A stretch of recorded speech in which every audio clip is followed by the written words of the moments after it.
Hi, Caleb from Brownells here, and in today's video I'm going to be showing you how to mount a scope on an AR-15.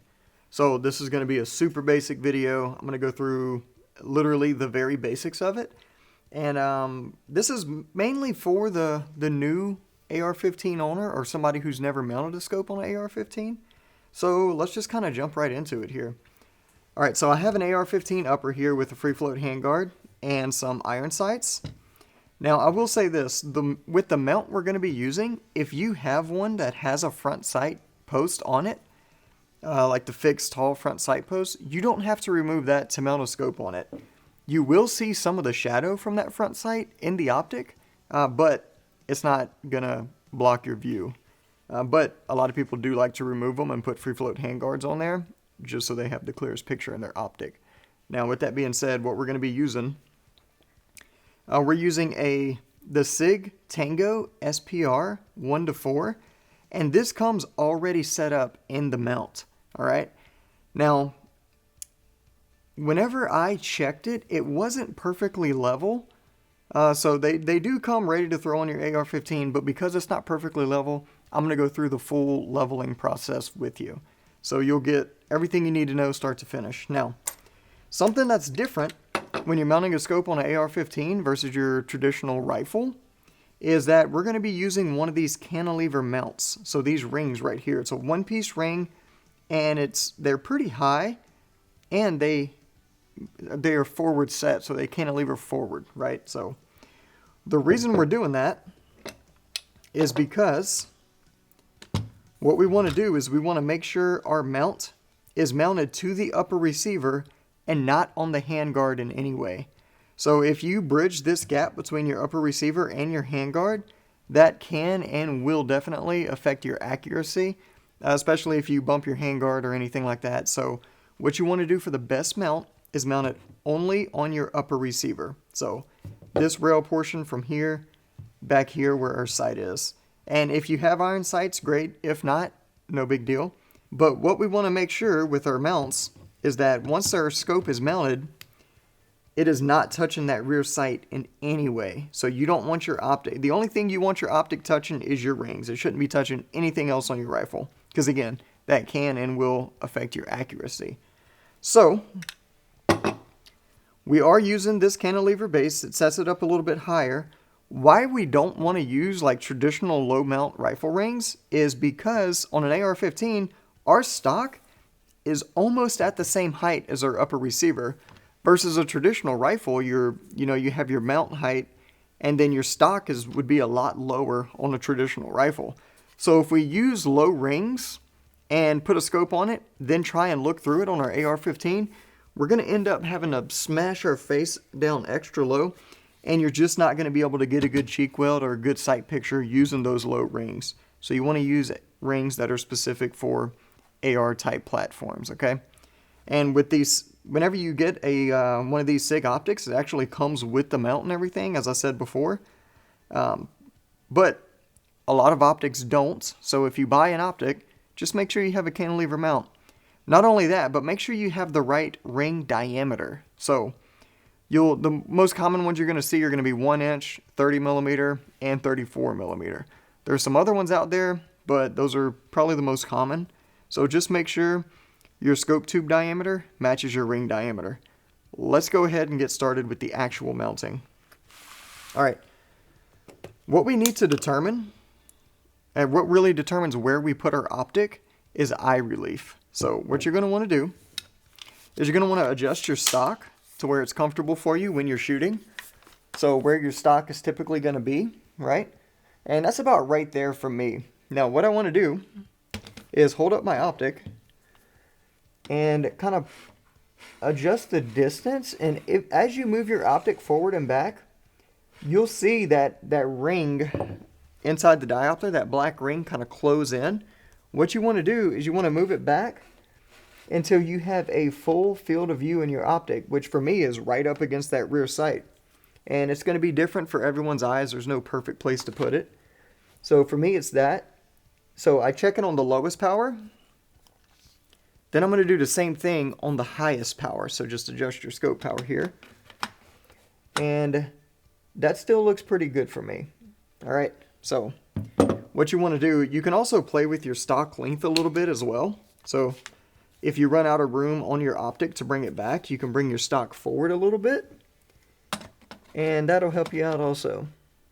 All right, and if you don't have your optic on your rings, that's fine. Just move the optic back without the rings on, and just kind of pay attention to where your objective is, right? So this is your eyepiece, excuse me. So look where your eyepiece is. And I know for me, it's going to be right about even with the back of my law folder. So about right there. So that's where I want my eyepiece to be once it's mounted. So now what I'm going to do, you don't have to have a vise to do this, but I'm going to go ahead and do it in the vise just so everything's nice and stable. Use my Brownells vise block here.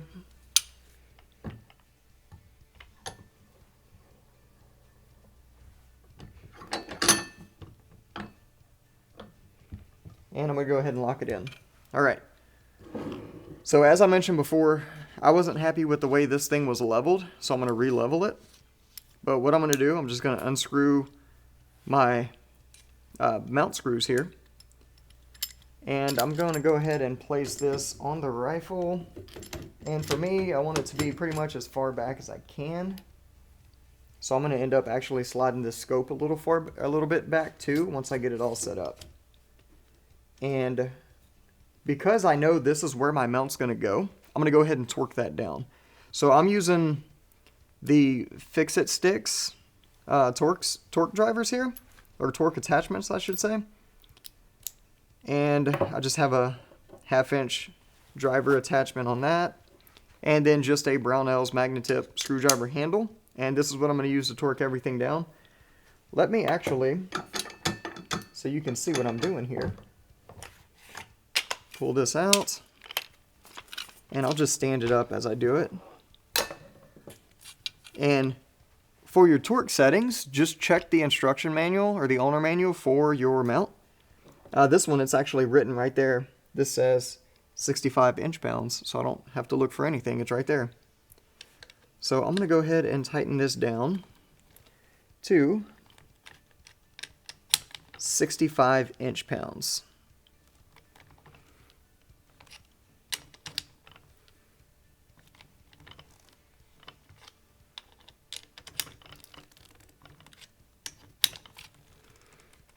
All right, that looks pretty good there, and almost there. All right, so we are at 65 inch-pounds on both bolts here. I'm gonna go ahead and put it back in my vise.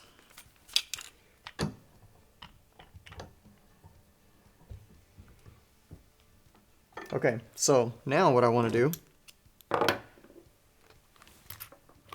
is loosen these top ring screws. I'm going to go ahead and just take them all the way off so that those of you who didn't start off with one already attached, you can kind of follow along here.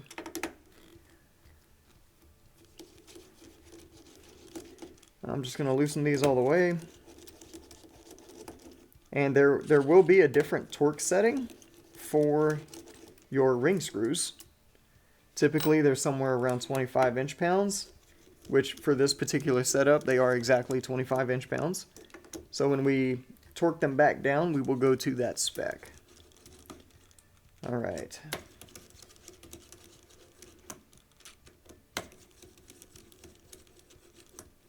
Okay.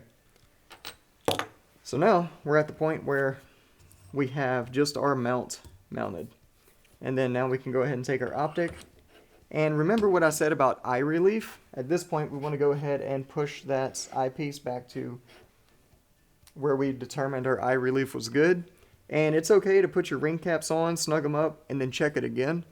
You can't check this too many times because you're setting this up for you. So you want it to be right. All right.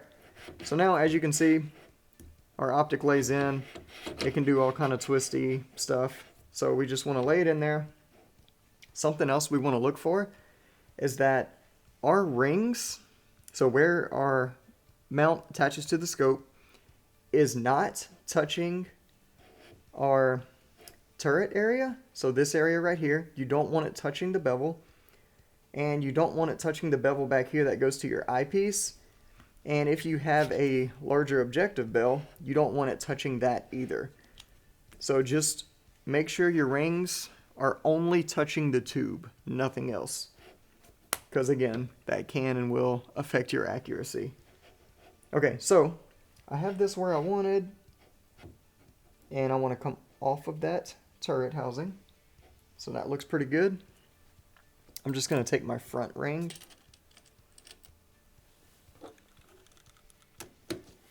and I'm going to tighten it down.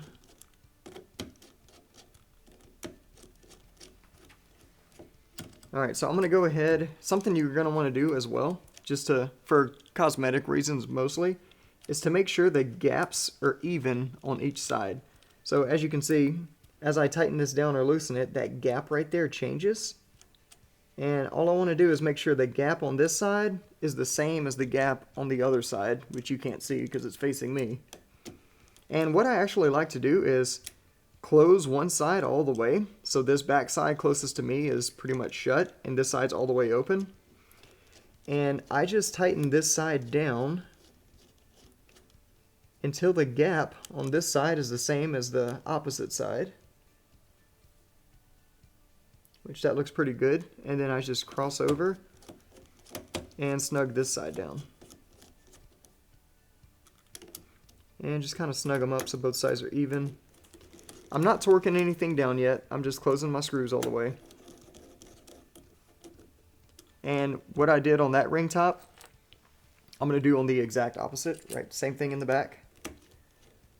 Push down this side, close the gap.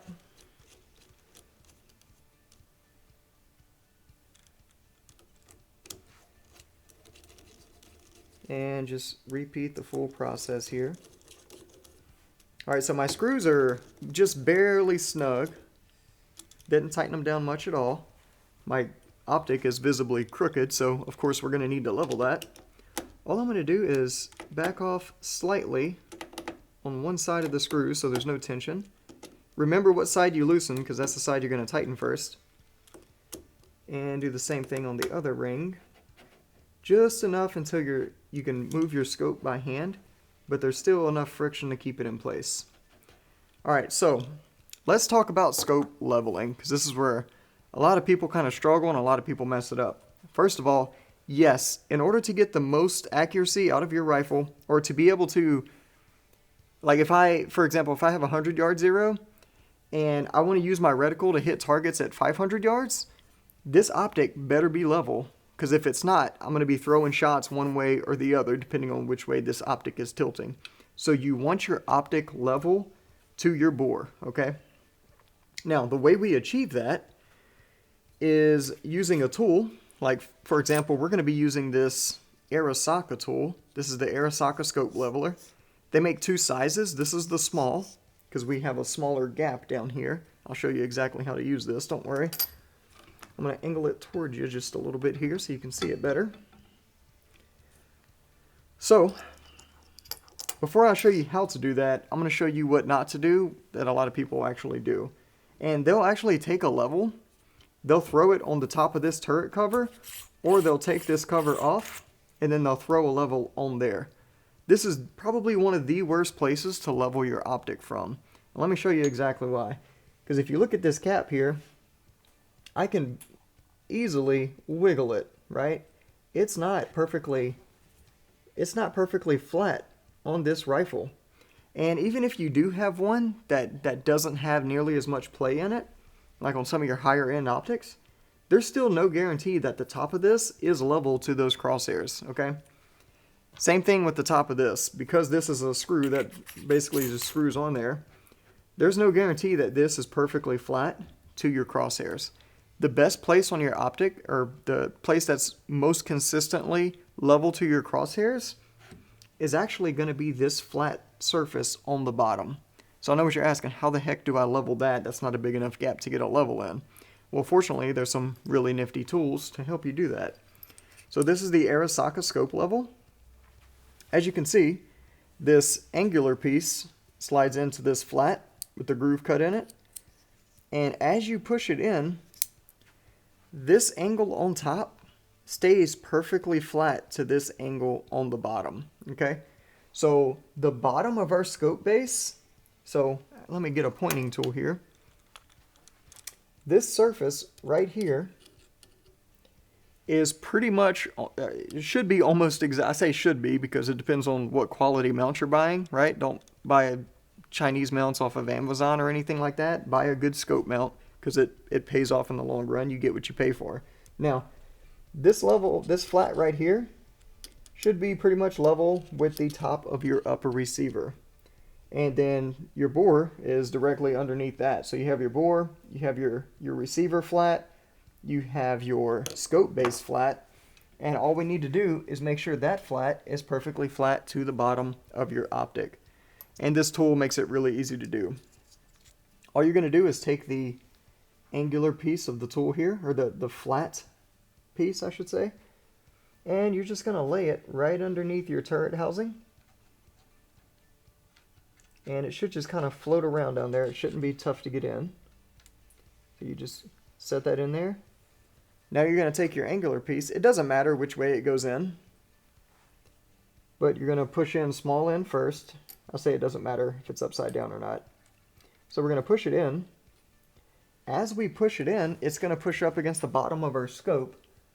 And if we just kind of wiggle it just a little bit as we press in with some light pressure, and now I'm at the point to where I can no longer wiggle my scope. So now I know the bottom of my scope is perfectly flat to the top of this scope mount. And now, in theory, that should put my reticle level with everything else on the gun. And this is the tool I like to use the most because this is the most consistent way I get my optics level. This works really great. So, with that, all we need to do now is torque down our rings. So remember, we loosened this side. I'm just going to apply a little bit of pressure here on this leveling tool. I'm going to snug these rings back up. And the reason I like to put pressure on this tool is because as you tighten the rings, as they tighten, it could try to rotate that scope tube one way or the other. And we're just trying to avoid that. Alright, that's looking pretty good. And if you actually, I'm not going to really be able to show you this because the camera won't be able to see it, but if you actually just look under there, you can see the tool mounting up against the bottom of the scope, and you shouldn't be able to see any light through there. If you see light through one side or the other, that means you're off a little bit. But we're just going to snug these screws up now. Just gently snug them all up. Now we're going to start torquing them. Remember, I said it was 25 inch-pounds. And I'm actually just going to use the smaller torque tool for this. This one only goes up to 25 inch-pounds. And what I'm going to do, I'm going to pick a screw, any screw, it doesn't matter which one you start with at this point. And I am going to torque that down to 25. Now, at this point, I want to do the screw on the same ring, but on the opposite corner. So kind of like when you're torquing lug nuts on a car, you want to go like crisscross pattern, right? So now I'm going to do the same thing on the opposite corner screw. Then I'm going to jump across back to the original side and then come back to the opposite corner. Repeat the same thing on the other ring, and on the other ring it doesn't matter which screw you start with.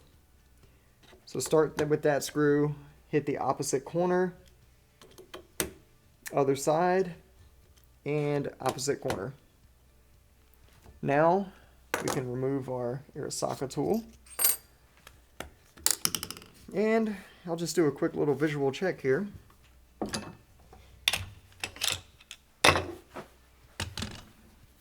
And just look through it. And that looks pretty darn good. And another thing on AR-15s, because the stock is so high up compared to the optic, it may, whenever you put your head on it, you may be like, man, that's crooked. But if you just come back and look straight in on the stock, it looks pretty darn straight. So that's great. Now all that's left to do is go zero the optic,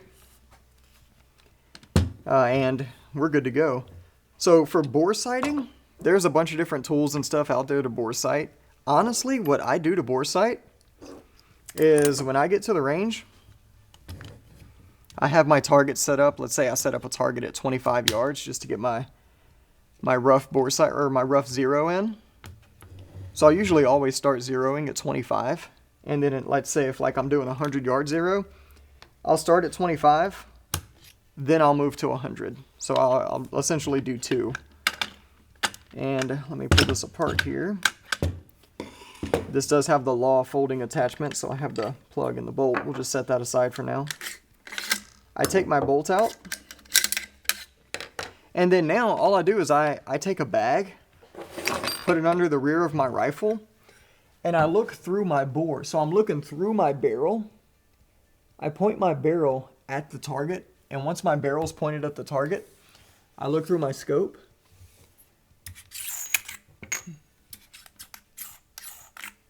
And then I move my crosshair to the target. Look through my barrel again, make sure I'm still seeing my target through my barrel. And then make sure my crosshair and my barrel are looking at the same thing. And that's just a quick and easy bore sight with no tools required. You could just do that right there in a few minutes at the range. So that's probably what I'll do for this one. That's how we typically do it. Real quick and easy. Okay, so that is how you mount an optic on an AR-15. Things to do, things not to do. I know I probably over-explained a little bit of it, but like I said, I wanted the new, like brand new, some guy who just bought his first AR-15 and optic. I wanted them to be able to watch this video and completely be able to do it by themselves and feel confident in it. So if you followed this video, then you got a good optic setup on your AR-15. Now, with that being said, if you have any questions, comments, anything I missed, feel free to post them down below. Our comment section is full of people putting a lot of good, really useful information in addendum to our videos, so that's great. And of course, if you need help with anything for any reason ever, feel free to give us a call on the tech line. We'll be happy to help you out. Thanks for joining us, and we'll see you next time.